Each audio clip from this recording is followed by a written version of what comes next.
안녕하세요. 싸주TV 펠레스코어의 저는 스포티비 축구 해설위원 송영주, 제 옆에는 DB7의 박내달 코치입니다. 네, 추석 잘 지냈어요? 네, 뭐 잘 지내다 왔습니다. 네, 갑자기 그 휴일이 길어져가지고 좀 뭘 해야 되나 했었는데 그래도 나름 알차게 보내고 온 것 같습니다. 네, 신혼이니까 뭘 해도 알차지 않을까 네. 이런 생각이 들고요. 네. 사실 추석 기간 동안 여러분들이 나름대로 즐겁게 지내셨을 거라고 생각을 했지만 대표팀 경기를 보신 분들은 근심이 많았을 거라고 생각을 합니다. 네. 물론 대표팀이 그동안 무득점 행진이 이어지다가 러시아전에서 2골, 네. 모로코전에서 1골을 넣으면서 득점포를 가동하는 모습이 나오긴 했어도 이 변치 3백이 완전히 와르르르 무너지는 장면이 네. 나왔잖아요. 네. 그러면서 신태용 감독에 대한 불만이 더욱더 쌓여가고 있는 상황인데요.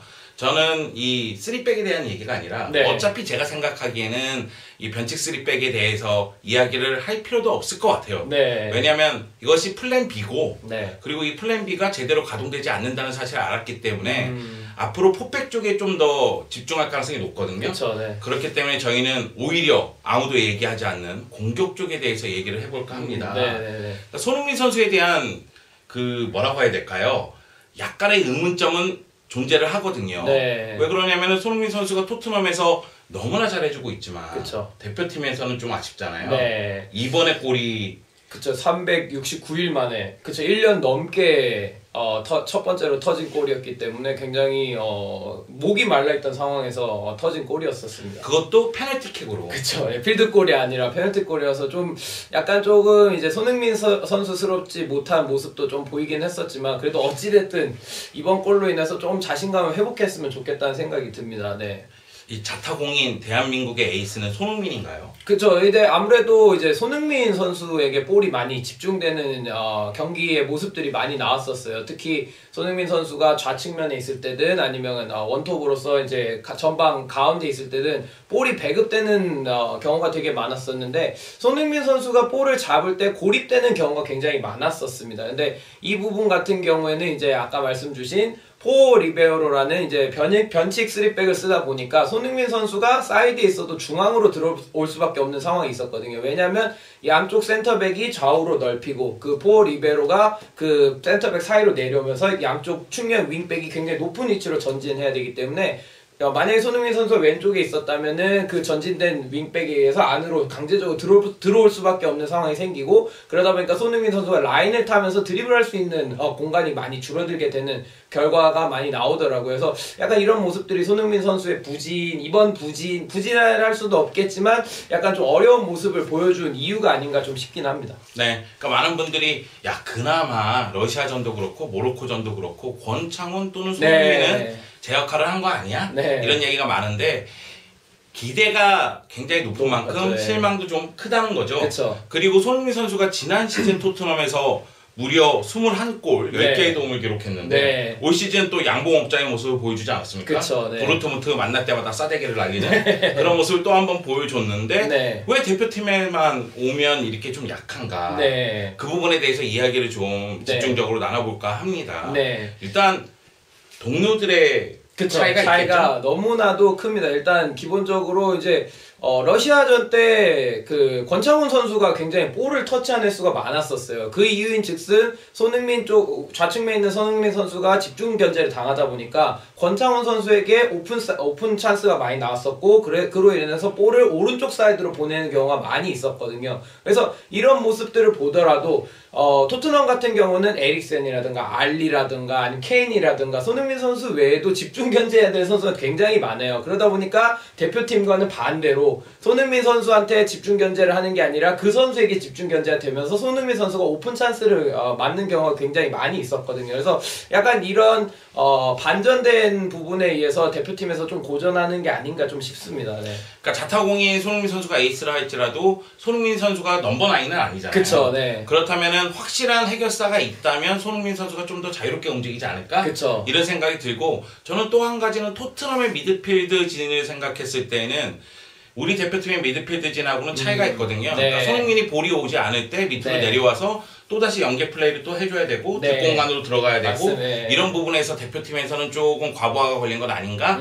이런 측면에서 봤을 때는 기성용 선수가 빨리 컨디션을 회복한다면 그쵸. 그러니까 기성용 선수가 볼을 간수해주고 뿌려주는 역할을 해준다면은 네. 손흥민 선수에게 득점기는 좀 더 많이 생길 것이다. 네. 이런 느낌이 또 들고요. 네. 또 한 가지는 그런 측면도 있는 것 같아요. 손흥민 선수에게 집중적으로 볼이 가다 보니까 네. 좀 마음이 급해지고 그쵸. 심적으로 압박감을 느끼는 건 아닌가 그쵸. 이런 의문도 네. 있어요. 네. 왜냐하면 좀 더 보여줘야 된다는 플레이가 있고 그리고 아까 말씀 주신 것처럼 이제 그런 심리적인 부담이 사이드 측면을 라인을 타면서 플레이할 때보다 안쪽으로 들어왔을 때 압박이 훨씬 더 심해지기 때문에 그런 측면이 분명히 작용할 거라고 봅니다. 그래서 만약 안쪽으로 들어오게 되면 이제 수비의 견제가 많아지고 수비가 많은 쪽으로 들어오게 되기 때문에 말씀해주신 것처럼 공을 잡았을 때 여유가 없는 부분, 약간 이런 부분들이 많이 작용한다고 보고 있습니다. 많은 분들이 이번 모로코전 보면서 손흥민이 득점 기회가 있었잖아요. 네. 물론 이제 유효 슈팅으로 연결하면서 상대 골키퍼 정면 쪽으로 가는 장면이 좀 많긴 했지만 그래도 토트넘에서라면 한 번 더 꺾고 여유를 갖고서 그쵸. 네. 처리를 했을 텐데 그쵸. 왜 저렇게 빠르게 처리를 하지?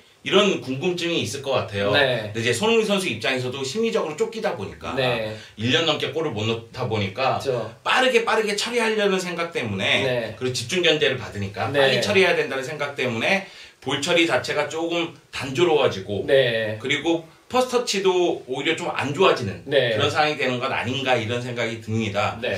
저희가 이렇게 얘기한 부분에 있어서 많은 분들이 또 야 그럼 해결책은 뭐야? 네. 이런 얘기를 할 것 같은데 그쵸. 일단은 후방 빌더 위주다 보니까 지공 상황이 많다는 게 이제 손흥민 선수를 살릴 수 없는 이유 중에 하나가 되는 것 같습니다. 특히 손흥민 선수가 이번 챔피언스리그 때 한 골을 기록했을 때 보면은 공격 전환에 의해서 손흥민 선수가 넓히면서 그쪽으로 볼이 침투가 되고 앞에 공간이 많이 넓어진 상태에서 손흥민 선수가 드리블의 스피드를 살리면서 공격을 하면서 골을 넣을 수 있는 그런 모습들을 보여줄 수 있었거든요. 근데 지금 같은 경우는 이제 포 리베로던가 아니면 좌우 측면의 윙백들을 이용한 빌드업이 굉장히 활발하게 이루어지기 때문에 공격 전환에 의한 역습 상황은 많이 나오지 않는 편이에요. 그렇기 때문에 좀 더 대표팀이 좀 더 손흥민 선수에게 맞출 수 있는 그런 전술이라든가 아니면 말씀 주신 것처럼 권창훈 선수가 볼을 잡았을 때 기성용을 이용해서 반대로 전환해가지고 손흥민 선수가 1대1 할 수 있는 상황이라든가 이런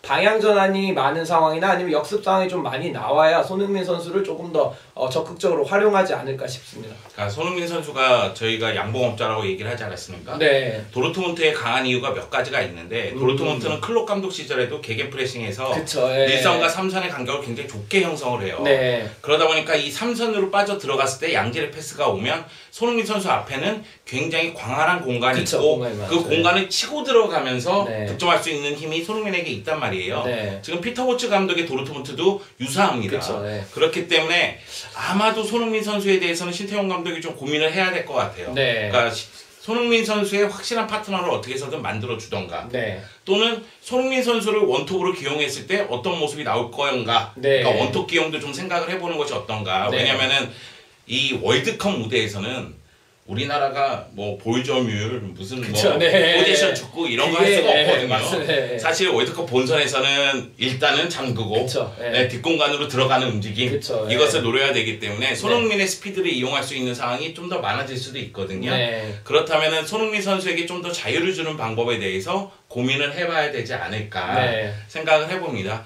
물론 이제 손흥민 선수가 토트넘에서라든가 대표팀에서 스스로 노력에 의해서 네. 컨디션도 좀 더 끌어올릴 필요성도 네. 있어 보이고요. 네. 이번 대표팀에서 저희가 손흥민 얘기만 하고 있는데 이청용 얘기를 잠깐 해봐야 될 것 네, 같아요. 근데 저는 뭐 여러 가지 의견이 좀 왔다 갔다 할 수는 있지만 아까 그 포 리베로 시스템에 대해서 얘기하지 않았습니까? 그래서 그 시스템이 이청용 선수한테는 조금 더 날개를 달아줄 수 있다고는 봅니다. 왜냐하면 일단 좌우 측면 윙백이 라인을 타는 형태고 이청용 선수도 마찬가지로 전통적인 클래식 윙어거든요. 안쪽으로 들어와서 연계라기보다는 측면 돌파에 의한 크로스라든가 아니면 월패스에서 뒷공간으로 들어간 다음에 크로스 올리는 그런 상황들이 많이 나와야만 장점이 발휘될 수 있는 선수이기 때문에 약간 그 윙백으로 기용했을 때 포 리베로가 존재하게 된다면은 수비 전환 상황에서는 조금 더 수비적인 부담이 덜고 물론 상대가 지공을 할 때는 이제 포백처럼 똑같은 수비의 부담은 있겠습니다만 수비 전환 상황에서 포 리베로가 3백 같이 형성이 돼 있기 때문에 수비 전환 시에 그렇게 체력적 부담을 안고 많이 내려와야 되는 상황은 많이 발생하지 않거든요. 그래서 이청용 선수가 좀 더 라인을 타는 시스템에 의해서 공격하기에는 이 시스템은 조금 더 어울렸다고 보고 있습니다. 저는 사실 이번 대표팀 경기 보면서 네. 포 리베로 얘기를 굉장히 많이 하는데 네.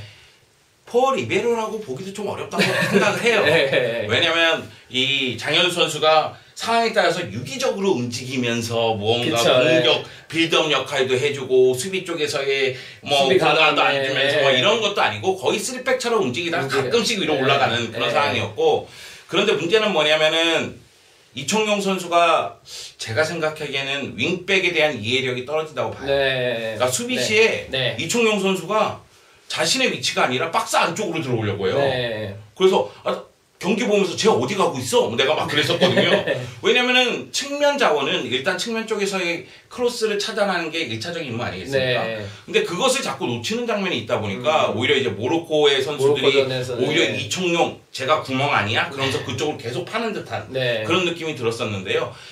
뭐 갑작스럽게 이번에는 K리거들이 대표팀에서 뭐 차출이 되지 않다 보니까 이청용 선수를 좀 변칙적으로 활용한 것이 아닌가 이런 생각이 드는데, 신태용 감독이 이청용 선수를 윙백 또는 뭐 풀백 아니면은 뭐 윙어 어떻게 다양하게 이용할 생각이 있다면 일단 이청용 선수 스스로도 자신의 포지션에 대한 이해력을 좀 더 높여야 된다. 그리고 이청용 선수의 잘못만은 아닙니다. 왜냐면 이청용 선수가 그 공간을 내줬을 때 3백 중에 한 명이 그 공간을 커버해줘야 되는데 그것도 안 해주고 있었거든요. 3백의 장점 중에 하나니까. 근데 이 3백에 대한 이해력이 센터백들도 떨어지고 있다. 그렇다면은 전체적으로 뭐 선수들이 수비에 대한 이해력을 높일 필요성이 있지 않을까 이런 생각이 들더라고요. 다만 이청용 선수 스스로에게는 크리스탈 팰리스에서의 입지도 굉장히 안 좋은데 대표팀에서 출전 기회를 좀 잡았다는 사실은 긍정적인 요소로 보이고요. 그리고 이청용 선수도 이번 기회로 무언가 반전을 했으면 좋겠어요. 지금 분위기가 다 안 좋아요.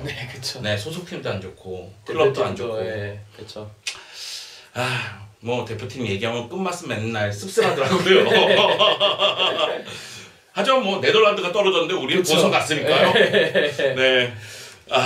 어렵게 갔죠. 뭐 손흥민 선수에 대한 얘기, 이청용 선수에 대한 얘기를 했는데요. 여러분의 궁금증이 좀 풀어졌지 않나, 아니면은 저희가 너무나 쓸데없는 얘기를 너무 길게 한 거 아니냐, 뭐 이렇게 볼 수도 있을 텐데, 뭐 오랜만에 만나서 이런 얘기 하는 것도 나쁘지 않을 것 같습니다.